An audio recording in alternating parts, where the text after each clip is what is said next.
Hello and welcome. You're watching NewsX. I'm Rishabh Gulati. We have accepted one thing now as this community of fellow citizens, that the era of incremental, organic change must now close and bring forth transformative and exponential growth. The question then begets us is, how will this happen? We've had so many conversations, so many thoughts, so many policies, perusals on various aspects of getting India to where we all know it should belong. We have the genius in terms of human enterprise. We have one of the world's, Dr. Jayajit Bhattacharya, when we are talking about compliance and rules, number one is for somebody to know what the compliance and rules required are. So if you want to start up a company or start up another ancillary, is it easy to get information on what all you're supposed to do? Absolutely no. Actually, the answer is no, and the devil lies in the details on everything that we are saying. So huge steps have been taken in the last 5 years. There's no doubt about it. It's been transformational steps, and nobody can ever argue against that. But there's a lot more to be done, especially when we're talking about smaller firms. If we look at just the issue of, if I ask a question, what are the rules to be followed if you've got more than 10 employees? How many of us can answer that? If you look at the panel today, all of us represent big industries. All of us represent, industry associations such as ASSOCHAM, which are doing an excellent job of putting up what are the issues that are to be faced by large companies. But what about the small companies? How do I know that I'm not violating a law of the land? I want to set up a business which is aligned to the law of the land, but I don't even know the law of the land. How do I know when to file GST? How do I know when to file reverse GST? When to file TDS? When to pay the taxes? When to pay the penalty? When to file the MBT1 form, the DPD3 form, the DIN form, and so on and so forth? It just becomes endless. Now, for a small entity and a startup and an MSME, it gets extremely difficult to be able to focus on the compliances while also running the business, because the same person is doing it. It's a CEO who is running business, getting sales, hiring people, getting loan, paying taxes, doing the compliances, and it becomes absolutely difficult. In fact, there are solutions that were being promoted for the last 2 decades. Tanmay mentioned eBiz as something that was introduced. In fact, I was personally working on it in 2001 as part of IBM Research Lab, and we still don't have it on the ground. Because the issue is not technology. The issue is actually change of processes, change of systems. And technology is only 5% of this entire game. Okay. How do you align the municipality, which is the local government and the state government and the central government, to all come onto a single platform called, let's say, eBiz, where you can then start doing all of these transactions, which will then tell you what are the rules to be followed. And only then can we have a true ease of doing business coming in. The problem is that we've got a fractured mechanism of governance. The central government actually does not have any oversight over the state governments or the municipality, and that's why when under the leadership of Mr. Amitabh Kant in the year 2014, when we started constructing the ease of doing business for the state governments, what we first said is that there should be a mechanism by which, an innovative mechanism by which the federal government should be able to push the state governments to these reforms, and which is what I used to call as gamification at that point in time. It's now called comparative federalism, because it's essentially gamification. Now, given these challenges, it gets extremely difficult to have a system wherein you really bring in the ease of doing business without the states and the local government and the central governments aligning with each other. Okay, well, and that's the challenge that we face. Let me take a small little example. If you are manufacturing fashion buttons and you want to provide it as a demo to a foreigner who's walking in, who wants to buy some of these buttons and import it subsequently and just buy it as a demo. If you take the $50 or the $10 for that amount, for those buttons that are being produced, you end up violating FEMA. And now for that person to go through the FEMA rules, that person will basically take the next flight to Dhaka, go to Bangladesh and get those buttons in and walk away from India. And that's the problem that we're talking about. Okay, very practically. Jayajit, go ahead. Then I'll get in Dr. Charana. Yeah. Jayajit, go ahead. The way we're looking at technology is that technology will simply replicate what we're doing in real life. So if you're filling up 20 forms, in a way, we have to fill up the same forms in technology. And that's what Suman Jyoti Ketan was talking about, that you then create a structure which is extremely rigid. On the other hand, technology actually provides a huge amount of flexibility. If I just look at GST as an example, why can't I have a government invoicing system where I put in the invoices and then whatever GST has to be done, GSTR 3B, 1A, whatever, will be done by that system from there onwards as per whatever rules the government puts in and as per whatever changes in rules the government puts in. Let the government take care of that system. The rules are built by the government and therefore the system should also be built by the government. No, explain that to a lady. You are saying I type in the GST details and whether the form changes from 1% or 3% or 18% or the rules change, the automatic computation is done and I'm given an end result. Absolutely. I get an invoicing system. I use an invoicing system wherein I get the APIs from the government and I can use anybody's invoicing system, but in the back end is a government system.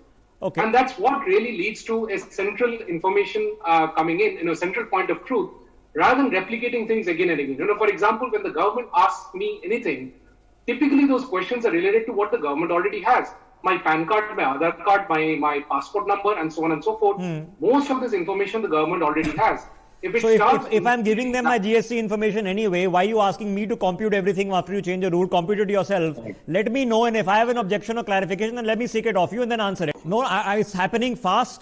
Today, private agencies, KYC used to be an impossible process with banks. I don't know how many forms you had to fill. Today, I'm told it can be done on a video call with OTPs, and you send your Aadhaar and take your selfie and do it. Several people want to make interjections. Jayjeet ji, then Dushyant ji. Jayjeet, go ahead. Multiple points. I think, as you rightly said, the state governments are actually moving down the path where they are chasing you up. So a good example is Punjab government. You go and file your application on the single window system. They will actually keep calling you up. Every 15 days, 20 days, they'll call you up to make sure that the next stage of your application is done. Now, the problem with the other systems that we just discussed a little while ago in terms of why can't we have self-certification? Well, we can have self-certification. The problem is that post that, if the government officials come back and say that your self-certification is not valid for whatever reason, your entire investment goes down the drain.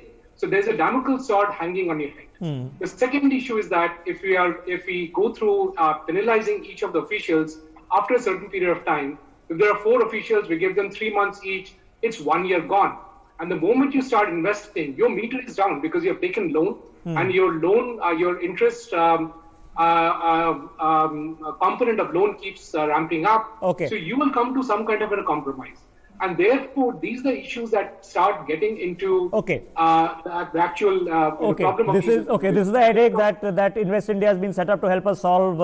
And I believe you guys are doing it, Dushyant, at the state level also, at least giving them models that they can work on. Where do we reach a point where if we want to make an investment and build businesses in this country, officials are actually following up with us that, sir, aapka investment kyun nahi aaya? Why has it not come?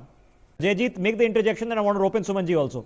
Jayjeet. So 2 quick points actually. One, starting with Invest India, they are the red carpet that is rolled out for all investments that's coming into India, and they have done a fantastic job. It's probably one of the best investment promotion bodies in the world. And that's... No, I know a lot of people there, all good people doing great work, without a doubt. Yeah, but the unfortunate part is that Invest India is not the government. And that's where the problem starts, that once the red carpet has been rolled out, the red carpet doesn't stay once you have already made the investments.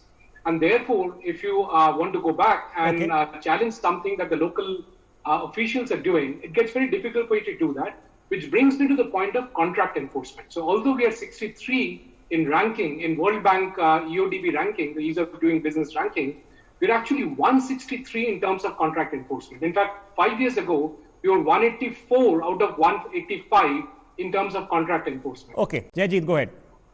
Just want to put the point with a little example that government is little different from a bank when it comes to businesses. It's true that. It's similar when it comes to consumers, but very different when it comes to businesses. Let me take the example of this large, one of the largest automotive investments that had stitched together about 2.5 years ago, worth 2.5 billion with about 25 companies as part of the ecosystem, all being brought in. I'll just take one example. They needed to have an ROB, a rail over bridge, so that the moment the cars are built, they can go over the overbridge rather than waiting for the trains to pass by. Very simple point, was part of the agreement. It took a huge amount of effort for the government to actually build it. It did not happen till about 6 months back, whereas the production went live on April 2018. And for 1.5 years, the ROB was never built. Now, how do you do contract enforcement under these circumstances? And it goes beyond what Invest India is doing. We all appreciate what Invest India is doing. It's a massive transformation from what we were 5 years back. Jayajit, I know it's anecdotal, but I'm sure many entrepreneurs watching this will share the frustration. So we are getting consensus that the issues of focus, troubleshooting focus has to be now as much local and state as it at the central level. We are getting consensus that technology is part solution, but the technology should be used to cut down government to government, department to department silos more than anything else. Jayajit, what's there to be excited about? I think establishment of contract enforcement through commercial courts is hanging for a long time. We need to speed the implementation, accelerate the implementation of commercial courts. And second, move towards capturing data at source and then letting the rules be provided by the government through its government systems. For example, if I'm registering a contract, rather than buying an e-stamp paper, the entire contract should be e. And it should be registered in the government systems, and the court should take cognizance of those non-reputable contracts. So those are the few things that we need to do, basically focused on contract enforcement using legislations and using technology. Okay. Process conceptualization is that we want to get excited about this, that this is doable, because if we all get frustrated with the problems, the chapter is sort of closed, that India can't be done, which is a reminder of what all we've achieved. We are in a transformative zone already, but that does not take away reality checks. Now, some of those reality checks admittedly will be anecdotal, that it might not be generic and there might be improvements that are happening generally. Some of the good stories will also be anecdotal. But it's the approach that changes. The may we help you approach. You change that approach, the private sector and the entrepreneurs of this country and all these people sitting right here on the panel will solve all the other problems. The government won't have to worry about them. What is a better technological platform? They know better than government does. How to generate revenue and wealth? Entrepreneurs know better than what government does. What are better solutions that are out there need to be presented to government, and all of you watching back home, you need to find opportunity even here. So if you're seeing a problem that you're facing with government and you think that maybe you have a technological or process-led solution that can solve it, why don't you pick up the phone and call Invest India that I can solve this G2G problem that you guys are having. I have a better plan, a better idea. If you all get involved, maybe it's possible. Gentlemen, my great thanks that you had such a candid conversation, and a lot of back end has gone into putting this together. Let's not leave it at one conversation. Let's keep coming back. You have a friend here in NewsX to have these very cogent and serious conversations that are very required in this country. My thanks to all of you and to Dushyant for braving out and questions from everyone. Really appreciate it. We take a break. See you in a minute.